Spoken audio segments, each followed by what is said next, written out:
Assalamualaikum warahmatullahi wabarakatuh. Kami dari kelompok 6 mengenai materi gaya penemuan terpadu. Anggotanya terdiri dari Risa Dwi Irawan, kemudian saya sendiri Evelyn Miranda, Mas Raihan Ape, dan yang terakhir Mbak Devi Andriani. Selanjutnya saya akan membahas mengenai definisi dari gaya penemuan terpadu. Definisi gaya penemuan terpadu atau terbimbing merupakan proses belajar yang sudah diputuskan oleh guru, yang di dalamnya tidak disajikan suatu konsep dalam bentuk jadi atau dalam bentuk hasil, tetapi siswa dituntut untuk mengorganisasikan sendiri cara belajarnya dalam menemukan konsep. Jadi tuh definisi dari gaya penemuan terpadu itu lebih mengutamakan ke siswa. Jadi nanti guru hanya menstimulasi siswa-siswanya dengan memberikan pertanyaan-pertanyaan atau dengan mengomandoi siswa-siswanya untuk berdiskusi seperti itu.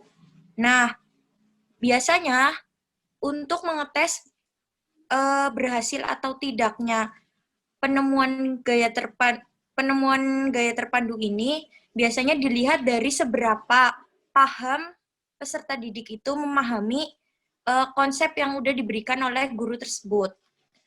Lanjut, Mas Ape. Tujuan gaya penemuan terpadu itu dibagi jadi dua, ada tujuan pokok dan juga tujuan perilaku. Next. Yang pertama itu ada tujuan pokok, gaya penemuan terpadu. Jadi tujuan pokoknya itu yang pertama ada untuk menemukan interkoneksi langkah dalam tugas. Jadi kayak untuk menemukan hubungan kayak gitu loh antara langkah-langkah di dalam tugas tersebut. Kemudian yang kedua itu untuk menemukan target. Nah, menemukan targetnya itu seperti kayak menemukan konsep, prinsip, dan juga aturan kayak gitu. Terus yang terakhir ada untuk pengalaman proses penemuan langkah-langkah.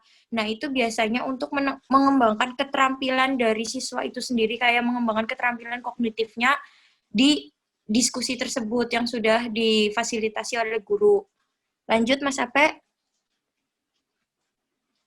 Ada tujuan perilaku gaya penemuan terpadu. Yang pertama, untuk menyeberangi ambang penemuan.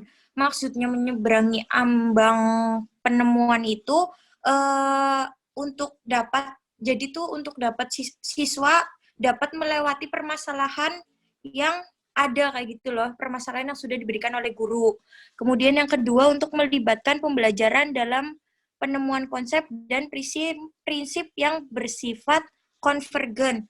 Nah, itu tuh konvergen itu bersifat pemusat kayak gitu loh. Nah, ketiga itu untuk melibatkan guru dalam hubungan kognitif tepat antara stimulus. Nah, stimulus biasanya itu dikasih oleh guru dan menemukan respon. Respon itu dari peserta didik tentunya. Kemudian yang keempat, untuk mengajar guru dan pelajar tentang ekonomi kognitif. Nah, yang terakhir itu ada untuk mengembangkan keadaan yang afektif dan juga kondusif. Nah, itu keterlibatannya itu berkaitan dengan tindakan yang terjadi ketika proses pembelajaran berlangsung, kayak pas proses diskusi itu berlangsung. Kemudian selanjutnya akan disampaikan oleh Mas Risa.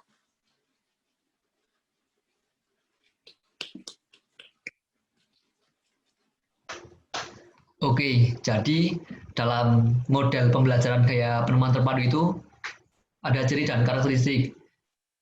3 ciri dari model pembelajaran penemuan terpadu itu yang pertama, mengeksplorasi dan memecahkan masalah untuk menciptakan, menggabungkan, dan mengeneralisasi pengetahuan. Jadi, maksud dari mengeksplorasi itu siswa dilibatkan secara langsung. Jadi salah satunya bisa seperti diberi buku, siswa memahami, siswa menganalisis dan menemukan solusi atau menemukan sebuah kebenaran.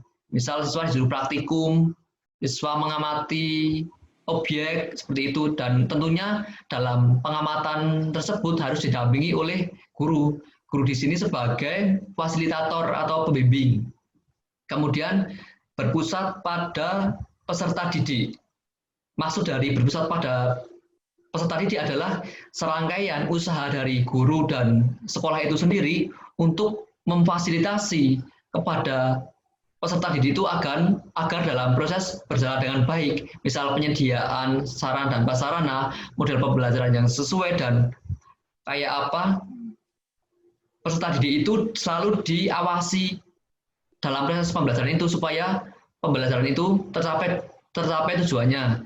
Yang ketiga, kegiatan untuk menggabungkan pengetahuan baru dan pengetahuan yang sudah ada, yaitu siswa itu dikaitkan dengan materi-materi sebelumnya. Jadi dalam konteks ini siswa akan lebih mudah memahami dan mudah menyerap apa yang diberikan oleh guru, yaitu dengan misal pembelajaran hari ini tentang atletik, kemudian pembelajaran berikutnya masih dengan atletik, tapi ada antar keterkaitan dengan pembelajaran yang minggu lalu. Itu. Lanjut Mas Abi.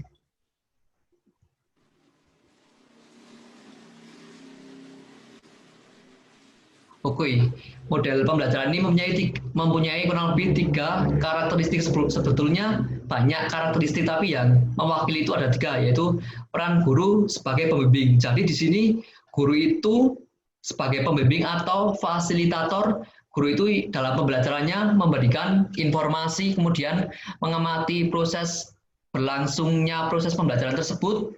Kemudian dalam hal ini guru, misal ada siswa yang mempunyai kendala dalam proses pembelajaran, guru memberi solusi, oh baiknya gini, oh baiknya gitu. Tetapi dalam pelaksanaannya guru itu tidak andil penuh gitu, maksudnya yang lebih aktif itu siswanya. Guru hanya sebagai pembimbing tersebut. Kemudian dari guru itu sendiri, guru adalah yang mengevaluasi dari proses pembelajaran itu. Jadi tugas guru kayak kekurangannya di mana, apa yang harus diperbaiki ke depan. Kemudian peserta didik belajar secara aktif sebagai seorang ilmuwan. Dalam hal ini peserta didik itu dituntut aktif dalam menyerap informasi, menganalisis informasi, dan menemukan sebuah kebenaran. Yang ketiga, bahan ajar disajikan dalam bentuk informasi dan peserta didik melakukan kegiatan menghimpun, membandingkan, mengkategorikan, menganalisis, serta membuat kesimpulan. Jadi, gambaran sederhananya adalah siswa itu diberi materi yang contohnya itu seperti suatu permasalahan. Jadi siswa itu menganalisis, yang ini yang benar mana, yang salah mana, dan harusnya bagaimana gitu. Guru hanya sebagai fasilitator untuk menyuruh gitu. Tetapi untuk proses berpikir, proses nalar, siswa yang berperan lebih aktif. Lanjut.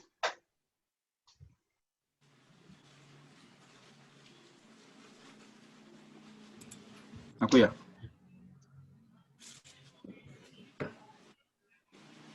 Nah, lalu yang selanjutnya penerapan gaya penemuan terpandu.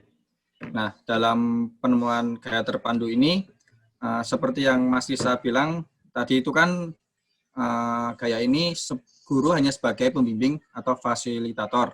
Lalu siswa yang lebih aktif daripada gurunya. Nah, dalam hal itu, penemuan terpandu style ini hampir mirip dengan teori konstruktivisme. Kan banyak itu kan teori, ada kognitivisme, lalu ada konstruktivisme, kritisme, lalu behaviorisme. Nah, penerapan gaya penemuan terpandu ini lebih mirip ke teori konstruktivisme. Nah, berikut contoh penerapan dari penemuan terpandu style. Nah, yang pertama itu kan ada top-down processing. Nah, top-down processing ini siswa belajar dimulai dari masalah yang kompleks untuk dipecahkan. Nah, kemudian dari itu kan menghasilkan lalu menemukan keterampilan yang dibutuhkan. Nah, misalnya siswa diminta untuk menulis kalimat-kalimat yang kalimat-kalimat, lalu kemudian dia akan belajar untuk membaca. Lalu belajar tentang tata bahasa kalimat-kalimat tersebut, dan kemudian bagaimana menulis titik dan komanya. Lalu itu yang kedua, cooperative learning.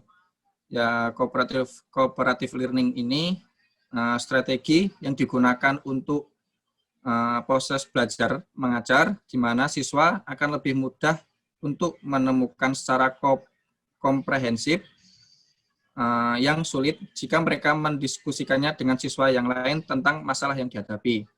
Nah, dalam strategi ini, siswa belajar dalam pasangan-pasangannya atau kelompok untuk saling membantu memecahkan problem yang dihadapi. Lalu yang terakhir, generative learning.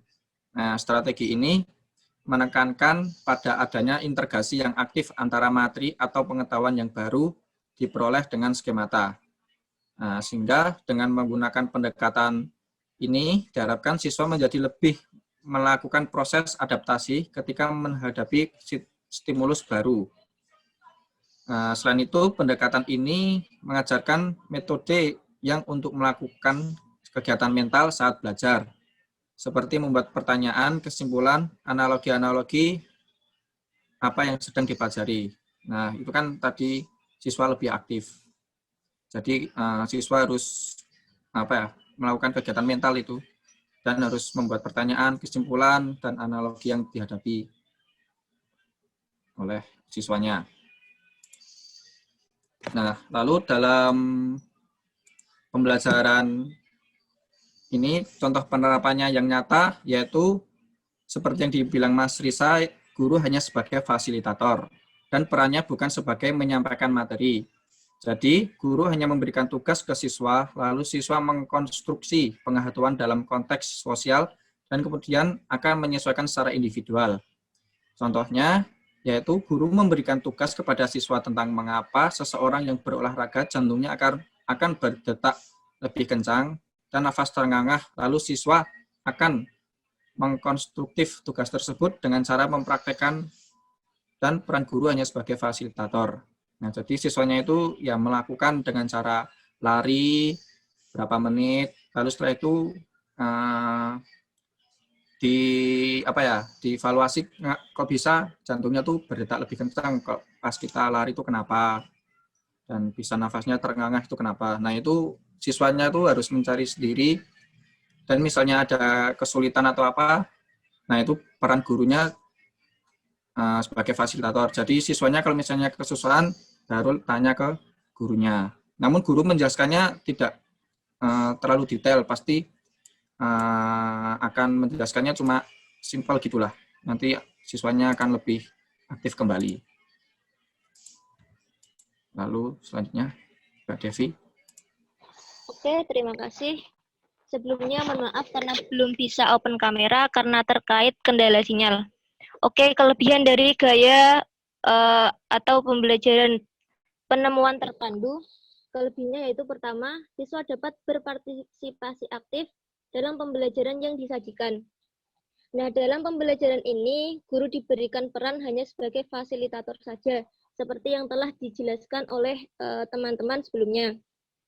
Selebihnya proses belajar ada pada siswa itu sendiri, berdasarkan petunjuk atau arahan dari guru, sehingga mau tidak mau siswa dituntut untuk aktif agar mampu menyelesaikan permasalahan yang ada.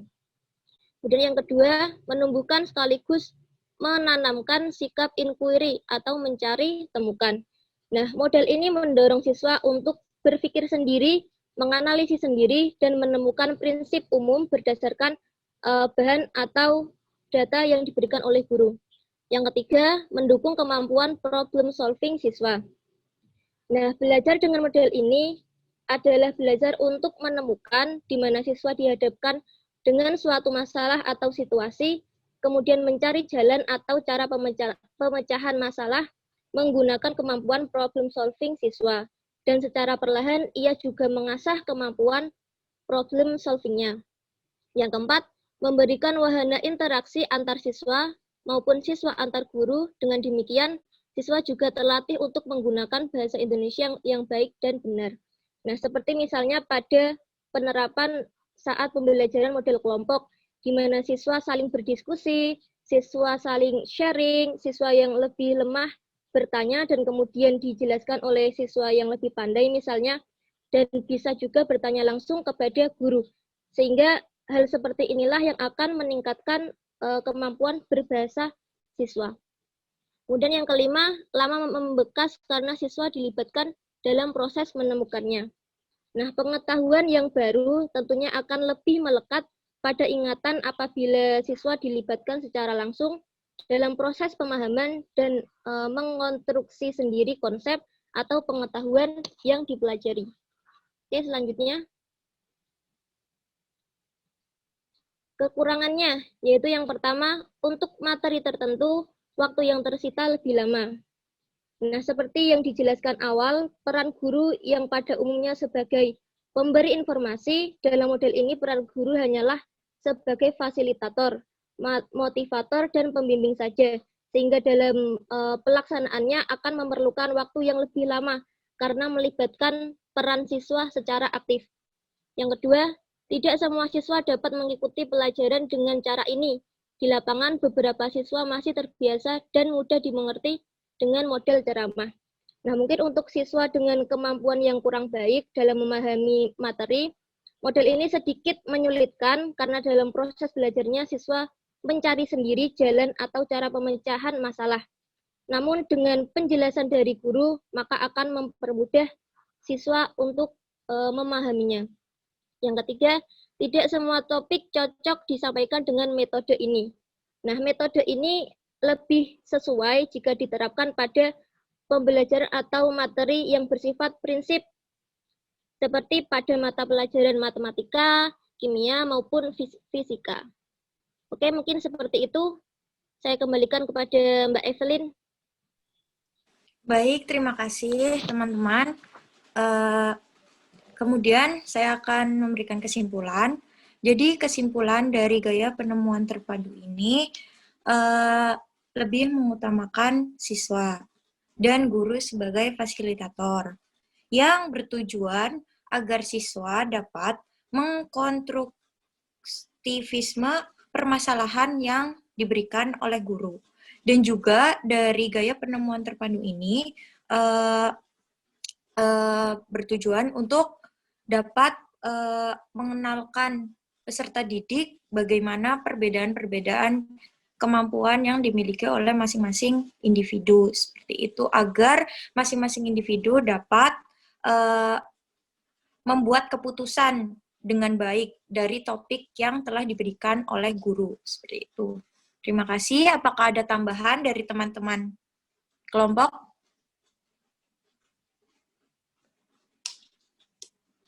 Kalau saya cukup.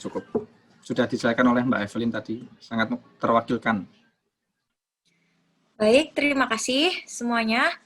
Semoga bermanfaat. Sekian dari presentasi kelompok 6. Wassalamualaikum warahmatullahi wabarakatuh.